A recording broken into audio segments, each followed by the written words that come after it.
we gotta talk about this. You got the stats on it.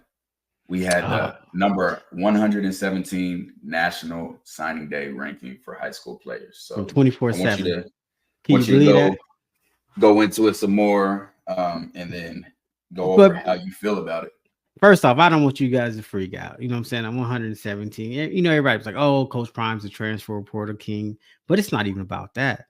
Coach Prime is different. Coach Prime's got a mentality. And Coach Prime is saying, I want quality over quantity. So I Mhm. don't need to go sign 20, high school kids. I want the best. You know what I'm saying? He started off, he got 1 5-star recruit, the offensive line. You know, I love a 5-star on that offensive line, Mr. Yeah, Seaton himself. You know what I'm saying? Let me ask you something. Do you expect Seaton possibly starting this year, or you yes, think he gonna absolutely. redshirt? See, No, that's a not a chance of redshirting. Outside of if an injury happened or something, mhm. knock on wood. But no, he's playing. We brought him in to play.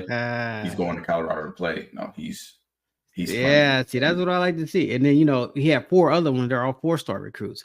So I'm Mhm. telling you, Buff Nation, look, don't freak out. This is great. This is what this tells me is Coach Prime says I'm picking who I want at Colorado, and Yeah, and I can do that. And just think about it. He's only going into year 2, and he's saying, "Hey, this is all I want." You know how impressive that is? That's extremely yeah, impressive. So at first I read it and saw this. I was like sticker shock, like, wow, man, we got destroyed. And then when you mhm. start reading in the details, you're like, I got it. So I don't want to just bring anybody in. No. I'm looking for that special kind of player, a special kind of dog. I'm not wasting I ain't wasting my time on anything else. So Yeah. And the thing people keep saying, you can't build a team through the transfer portal. It said no team in college history has ever been built through transfers. Well, you couldn't before. Like, right. it's such an ignorant take that people keep saying. It's a completely different time where we're getting young transfers. We're Hmm. getting freshman transfers that were 4 stars and 5 stars in high school that have 4 and 3 years of eligibility available. Hmm. It's not like when I was coming out, like when I first got to Nevada, I knew instantly that I needed to transfer. I didn't Right. because I didn't want to lose a year, bro. Right. True story. It was a spring game. It was like month, maybe 2 months after signing. I go down to Nevada to go to the spring game. Met with the new corner coach. He was not the corner coach when I had committed and signed to Nevada. They had Mhm. fired that coach right after I signed, and then we had a new coach.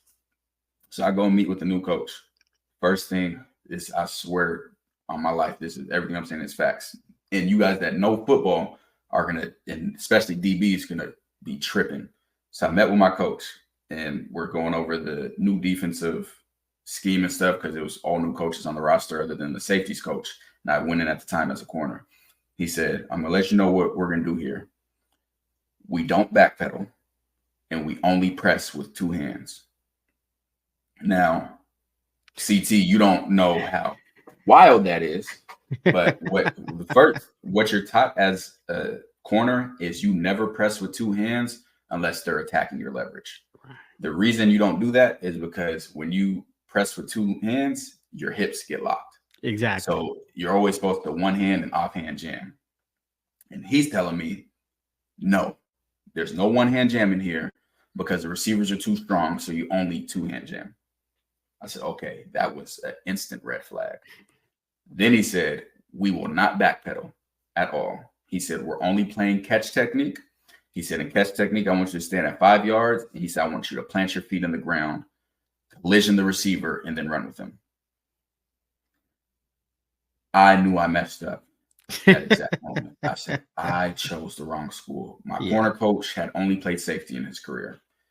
And that was in like the 80s. Had never played corner. And he said, we're only doing 2 hand presses. We are not backpedaling.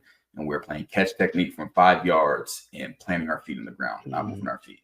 Mhm. And bro, I literally went to try to one hand jam, play how I was taught by everyone my entire life how to play corner. No, you can't do that. No, that's not going to work. We're only doing it this way. So I know how much that can impact what you're doing, especially when you have somebody who doesn't understand what they're doing and how to coach you.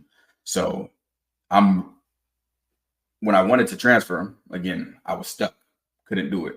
Whereas in today's transfer portal, I could be like, hey, he don't know what he's talking about. I'm gone. I'm out. I'm gone. I'm going to be instantly eligible. I'm not going to have to lose any years. Right. So I don't know when the portal came out. I think around probably 2019 because I left 2017. So probably around 2019 is when the portal came out. But now you got guys that say, hey, this place isn't the right one for me. I'm going to bounce. Yeah, which is fair enough. I mean, I think one of the best things about the transfer portal is the minute your coach go, you can go. Your portal is open immediately. That's really good as well. And the other thing that we're experiencing for the first time ever regarding the transfer portal is it's starters that are transferring. Yeah. No, back then you couldn't afford to leave if you were starting. Right. Because you're not going to be eligible going somewhere else unless you're a grad transfer. That's the only time you got people Russell Wilson transferring. Yeah, exactly. Is when they had graduated and they knew they'd be immediately eligible. So now we're able to actually build players or get players through the transfer portal who have all their eligibility. Cordell Russell, coming from TCU, was a 4-star receiver in high school.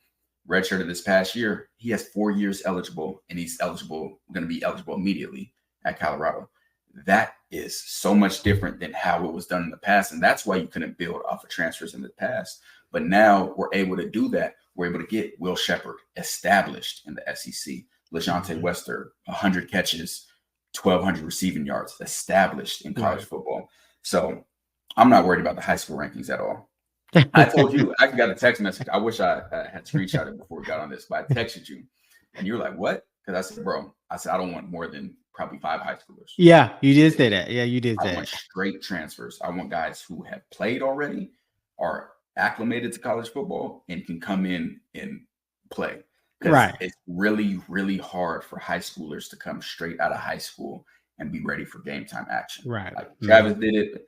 It's really rare. But another thing that we're seeing more of that wasn't around as much when I was coming out is a lot of these players are graduating early from high school and being able to go through spring ball and fall camp with the team, which helps them get even more acclimated to college lifestyle, college coaches, the way meetings work, the way everything's ran. So I think that's a huge benefit today, but that ranking don't worry me at all. Like, not in the slightest. I'm good.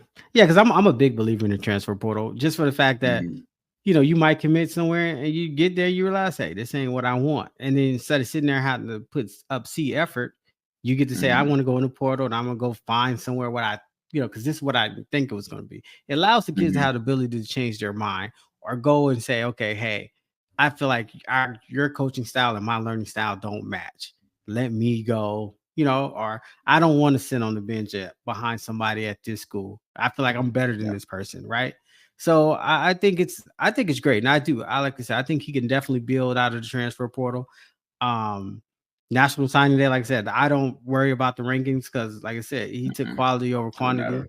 It just doesn't matter. I mean, I just think that people have to understand we just in a completely new era of college football. And I think Nick Saban understood that. And Nick Saban said, you know what? Y'all can have this. I'm out. So because it's different. Yeah. Like Alabama being Alabama was one thing. And speaking of Alabama, because I was just talking about this, right? You know how the board just went down to Alabama, whatever, and then Alabama also lost a lot of 5-star recruits people don't talk about. Yeah, after Saban left. But you see how the board offensive coordinator said, you know what? Change my mind. I'm going up to offensive coordinator the Seahawks. Just like that. Just like that. It's just different. It's like I feel like the transfer portal is gonna say this. We're gonna find out if you can coach or you can't coach. Yeah. Because it's recruiting. We're in recruiting. Exactly. I agree 1,000%. And then along with the 12-team college playoff, man, you just you're leveling out the playing field is how I feel. There's no more, these top 4 schools and that's a wrap. Like you're really bringing balance to the universe. And I hope they keep tweaking it for the better, but definitely don't start trying to take away from the players. Oh yeah, no, definitely don't want it to go away from the players. And yeah, I think if anything, coaching should be regulated more than players in that regards, because for from the beginning of time, coaches could do whatever they want, but players were handicapped. So Right. yeah, I'm all for the transfer portal. I think it's great, and I think it's what we needed. But like you said, we got quality guys.